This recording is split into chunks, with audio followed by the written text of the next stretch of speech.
దళిత బహుజనులకు సామాజిక న్యాయంతో పాటు పాలనా వ్యవస్థలో భాగస్వామ్యం కావాలంటే కుల ప్రజాస్వామిక విప్లవం రావాలన్నాడు వీరన్న. అందులో భాగంగా కుల సంఘాలను ఏర్పాటు చేశాడు. వెనుకబడిన కులాలు, దళితులు, ఆదివాసులు తమ హక్కులు సాధించుకోవడానికి, అస్తిత్వాన్ని కాపాడుకోవడానికి కుల సంఘాల్ని ఏర్పాటు చేశాడు. మాదిగలు, మాలల మధ్య ఉన్న వైరుధ్యాన్ని వీరన్న తొలగించాలని అనుకున్నాడు.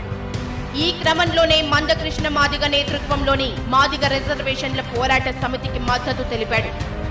అస్తిత్వాన్ని కాపాడుకోవడానికి మాదిగలు చేస్తున్న పోరాటానికి మాలలు కూడా సపోర్ట్ చేయాలన్నాడు. ఇందుకోసం మాల గుత్ప దెబ్బను ఏర్పాటు చేశాడు.